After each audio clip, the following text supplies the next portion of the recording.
Hello everybody, welcome to Greenlight. My name is Giovanni Santos, and today we're going to talk about THX 1138 and the legacy of filmmakers. I think Zoetrope existed because of Francis's vision. Francis was very much of, let's just start something. It's okay, today, we're going to start a studio today, okay? You get to be this, and you get to be that, and we're going to go and do this. And we would do it.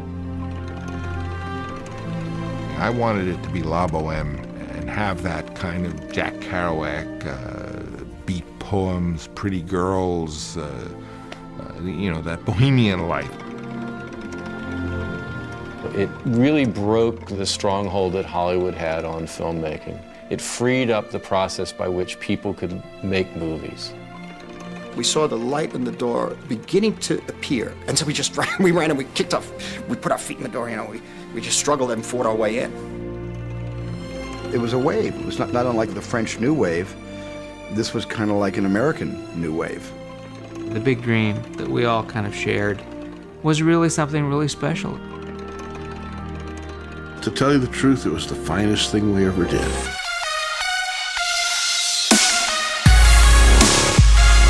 My name is Giovanni Santos, and if you haven't subscribed here before, please press the subscribe button and click the bell so you know my latest videos. I'm always doing every week a new video.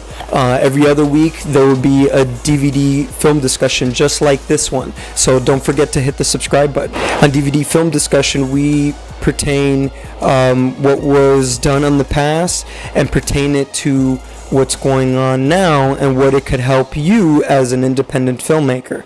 Today on DVD Film Discussion, we're talking about one of Lucas's best films. And no, I am not talking about Star Wars. As much as I love Star Wars, it's not his best film. His best film was actually his first feature film. Also his first short film as well, because it's a short film turned feature film. It's called THX 1138. And if you haven't seen this film right now, I suggest to check it out right now. At least see the trailer right after this video. Check it out or buy this DVD set. This director's cut is amazing. The mid-60s class of film students at USC was remarkable by any standards. It included future Hollywood filmmakers Walter Murch, Robert Dalva, Matthew Robbins, Hal Barwood, Willard Hite, Randall Kleiser, Caleb Deschanel, and John Milius, among others. They always call that the class the stars fell on him. And that does happen in places. There was that class at West Point that had Patton and Bradley and all these people. And I always liken it to that, since I consider USC the West Point of Hollywood. Even in this extraordinary collection of talent, one student stood out. The first class I actually got to make films in was an animation class. They gave you exactly 1 minute of film and said, here, test the camera.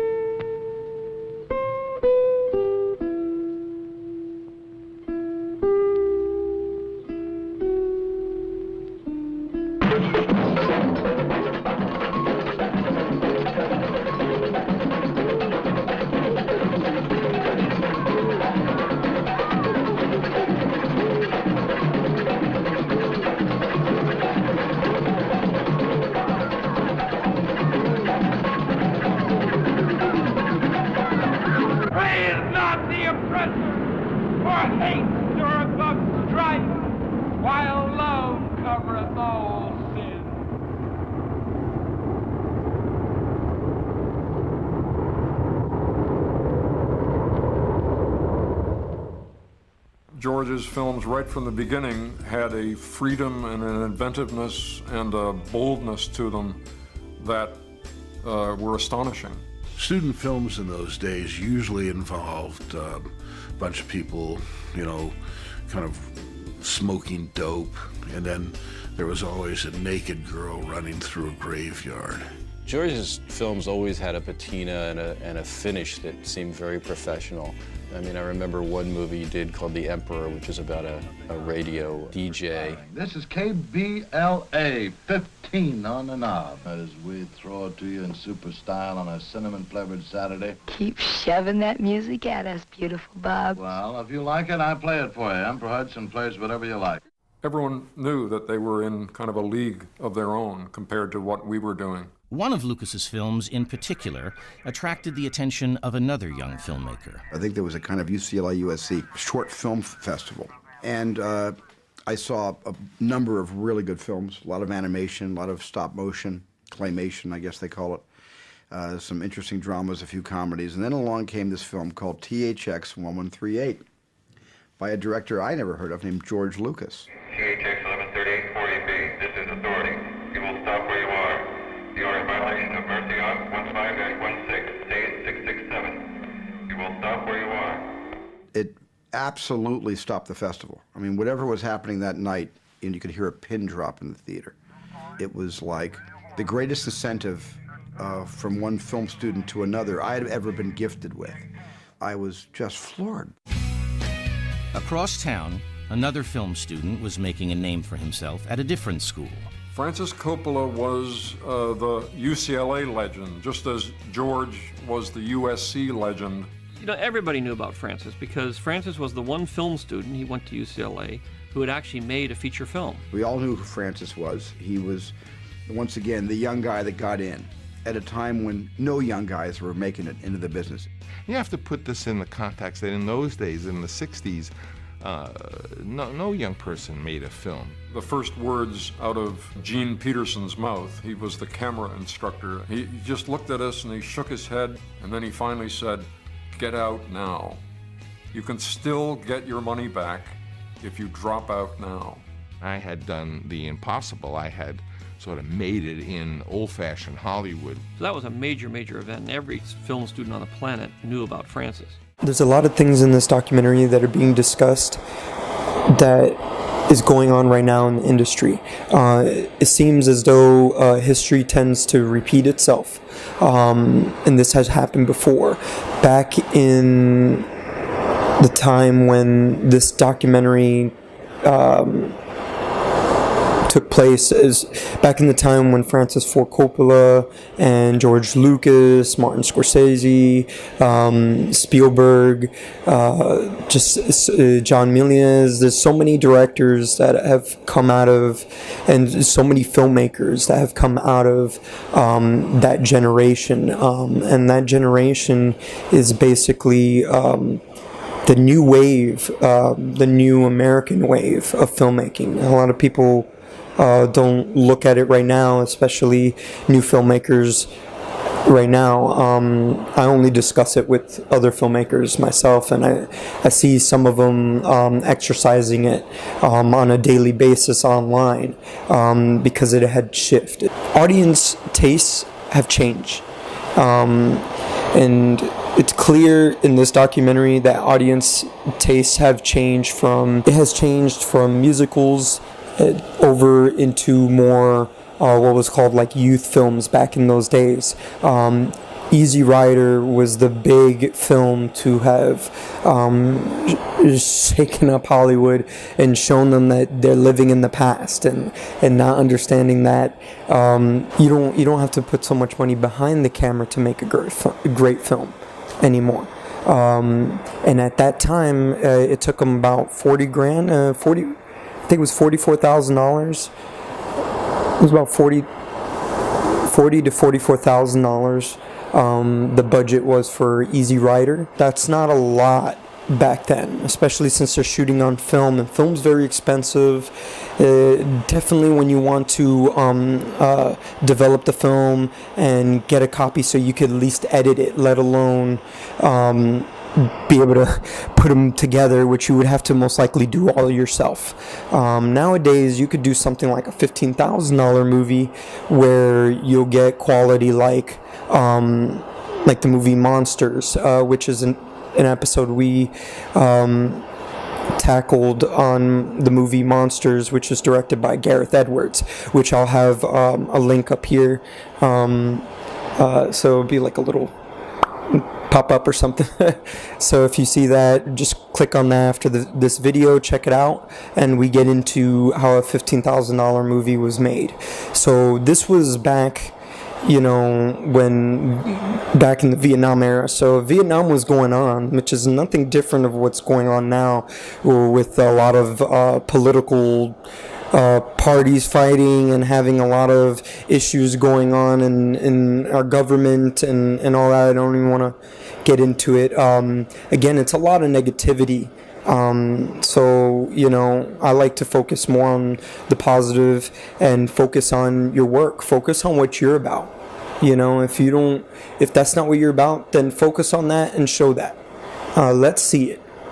You get what I'm saying? So don't, you know, fall in the trap of all these politics and stuff like that, and you're losing sight of yourself and your own self-worth and where you could be 10 years from now when you're not thinking like that. So that is one thing. Maybe, you know, the mindset is everything. Frustrated by the old way of making movies, Coppola and Lucas began to dream of a new kind of filmmaking. Francis said, you know, I've had it with these big Hollywood movies, I've had it with Hollywood, I don't want to do this, I want to do something more interesting. And it was out of that the idea was hatched to possibly make this film I had working on called The Rain People. A little tiny movie with just a small group of people, sort of like, you know, making a student film. And I'm going to start in New York, and I'm just going to get in a truck and drive across the United States and make a movie as I go. With no planning, no nothing, just do it. And I'm going to take, you know, maybe a dozen people with me. And he said, would you like to come along? I wanted George also to make a film, and George wanted to make a feature version of THX 1138. And so I said, well, you know, we could get money in the budget for you to do a documentary on the making of the film, but really you could be writing your script. So we went to New York. There was a small group of us. We traveled all across the country.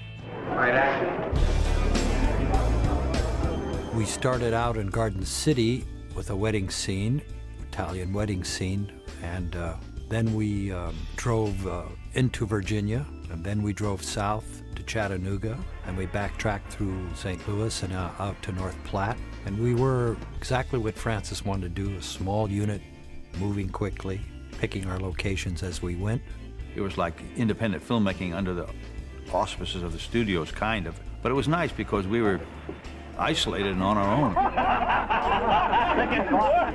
George was around making this documentary. You know, you'd look around and suddenly there'd be George in a corner, you know, with his camera. And here's this little guy with his great big camera and a great big Niagara. And he was doing it all by himself, and he was just quietly recording what he had to record to make his documentary. We had the editing machine in the back of this Travelall motorhome. The wardrobe was hanging up there and swinging back and forth as we were driving along. The editor, Blackie Malcolm, was driving the motorhome, and it all worked out fine. Ultimately, in the process of making that picture, Fran said, you know, we can make movies anywhere in the world. We do not have to be in Hollywood. It was a very giddy freedom that we thought, well, we got the cameras, we got the idea. What do we have to have, you know, Warner Brothers for? Why don't we just like make a company and base it somewhere else, base it in San Francisco? Well, George was from Modesto, so San Francisco was the big city to him, and he liked San Francisco, and he said, yeah, San Francisco is great. And he said, well, there's this guy up there, John Cordy. He had made about 3 or 4 movies, you know, all on his own. They were very individual, distinctive. I talk about this a lot, guerrilla style. I talk about it so much, like endlessly. I mean, it's been done to death. But for some reason, every time I bump into other filmmakers, it's a scary thought because it's something that you have no basis, I guess. You have no platform or nothing to hold you like your own parents or something like that to keep you alive throughout the production. You know, it does mentally, you know, screw with you when you're trying to get your own film done, but you know, these are the things, these are the hurdles that you have to go through to get a film done. And once you get past them, you're only going to get stronger. So your next film is only going to be that much better. So take the Stanley Kubrick route and don't worry about your first feature film being perfect. You know, I'd suggest choose a film that story-wise isn't as hard to keep up with, but it's experimental enough or creative enough, the way you tell your story, that, you know, you stand out. And that's a thing that couldn't work back then. Sometimes you got to go into locations and just, you're there for 2 hours, an hour, maybe 30 minutes, maybe 5 minutes. Okay, you don't really have the amount of time you may think you have. So always write something. I'd suggest, be a little bit like you're on a heist or something. Check out your location beforehand, like weeks before, and keep checking up on it. Check up on it at different times. See what time, it may best fit your story, and write it in there so that you have even like sun setting or sun rising on your script, and you're going to film there and you're going to be able to get that, because on that day no one's around to bother you or anything like that, or the scene is not that hard. The scene may be, very easy, and maybe like a couple lines that need to be said or something, and then they run away angrily, and then you cut or fade out or dissolve to another scene, and you move on. Sometimes a lot of these quote-unquote expensive scenes are scenes that are expensive because you gotta close down streets, you gotta pay police officers, now you gotta pay extras to walk down through your street, unless you're only paying for a cop, which they can't, keep people from walking into your shot now. So that sucks too. When you have extras and everything, that's more control. So Hollywood is all about control. I believe that the less control that you try to obtain, the more you can have, if that makes sense, the more you will have. Stop trying to contain it and just learn from it and grow and go with it. Go with the flow. It's something that dancers do. That's an art form itself. They kind of go with the flow. If you trip, you're going to keep going. Francis spun his dreams of glory for all of us. It was quite hypnotic. Francis loved playing the impresario, and essentially the godfather of the setup, I remember he took us to a closet, and he'd been stealing short ends from the making of Finian's Rainbow. And he says, look at all the film I have. He says, film is power. He says, if you have enough film, all you need is a camera then, and I have one of those too. I can do anything I want. And it was just wonderful. It was very heady stuff, and we were willing to, to die at his side. Young filmmakers would arrive with their films, and Francis was always willing and able and happy to look at somebody's film. His door was open to any young film student anywhere in the world. You can just walk in and meet Francis. It was just great. He was just open and encouraging and himself inspirational. Some of the most wonderful memories was about going up to Francis Coppola's house, being with his family, cooking food, helping him cook, making gnocchi at night, him spouting out all these ideas, and also making sure that you kids have to understand one thing. You and George, you can't mess around with genre. You have to follow. No, we want to change it. You're not. It has to remain the same. He was quite right in a certain way.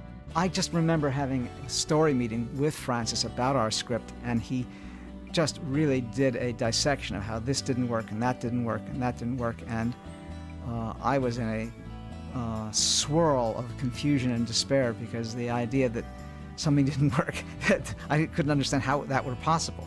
It was like master classes being up there, listening to him also wheel and deal, work with studio executives. I feel like I'm on the verge of saying, fellas, all jump in the lake. I'm going to make the movie now, unless you can get the police to come and stop me from shooting, because I don't need Warner Brothers. I mean, Warner Brothers can welch out on the deal, and I've got the money to make the film.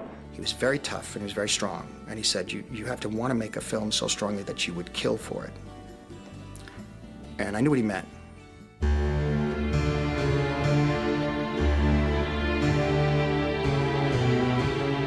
George pursued a very independent vision with THX, and creatively, I think he really achieved something. With the company finally on its feet, American Zoetrope geared up to produce its first feature film, George Lucas's uncompromising vision of the future, THX 1138. Once THX actually was a go, then we actually were able to pay people, and everybody suddenly had a job. But before that, nobody had a job. In fact, Lucas had begun prepping the film even before the deal with Warner Brothers had closed. In that meantime, while we were waiting for Seven Arts to take over Warner's, You know, I was interviewing cameramen, we were scouting locations. We were actually starting the movie. We had no funding whatsoever, and the film had been turned down by the studio already. Filming began on September 23, 1969. Ironically for Lucas, the experience wasn't that different from film school. You know, we didn't have much money, and therefore there was a lot of issues of, you know, trying to do everything on a shoestring. The financing on THX was always a little iffy because you never knew if you're going to be able to shoot the next day. You know, getting into locations, you know, we sort of just barely get into them, and sometimes we get into a location for like 2 hours, and that's all we had to shoot the movie with. And so there was a lot of things where we're sort of, you know, like a street film, we were sort of getting in there, getting our shots before the police came, and then running.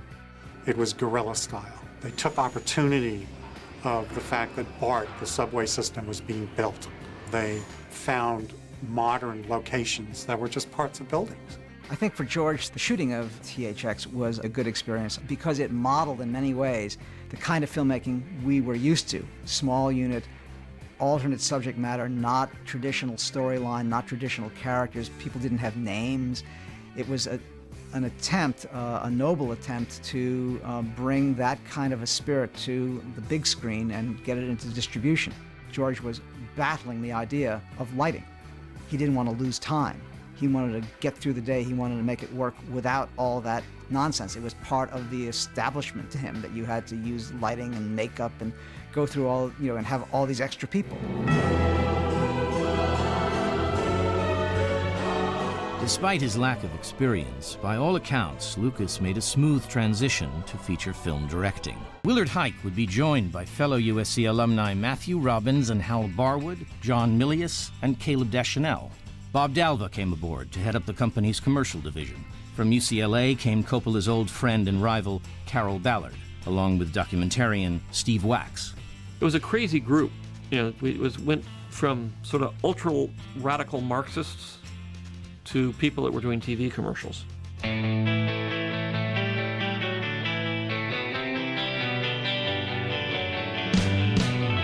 You had carpenters building American Zoetrope, but half of them were high on acid, you know, while they were doing it. With 7 projects in development and a stable of ambitious young filmmakers anxious to get started, Coppola and his team set about turning the Folsom Street warehouse into a home. Zoetrope was in this dark building down in a very kind of rough area. We had essentially the second floor of the building, and there were 3 corner offices. It was Francis, George, and myself. And in the middle was the mixing room theater. And it was marvelous. You went in there and here was all this equipment. I mean, you couldn't believe how much equipment was there. There was the greatest sound studio, better than any in Hollywood, you know. There were the newest editing machines. We arrived at San Francisco when they were demolishing the old Fox movie theater, which was a fantastic movie palace on Market Street. And Francis bought the exit doors to the Fox Theater, and those were the entrance doors to this 827 Folsom Street. True to his style, Francis set up a pool table and an espresso machine.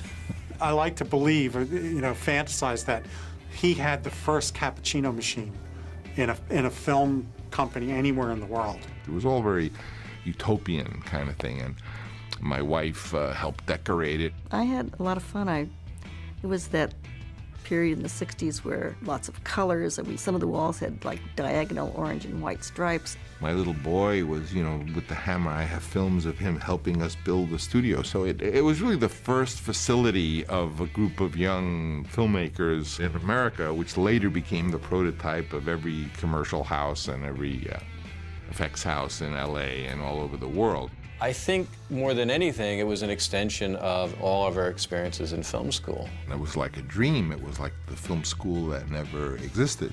It was a student's dream come true. The range of Zoetrope's projects was emblematic of the diverse company Coppola and Lucas envisioned.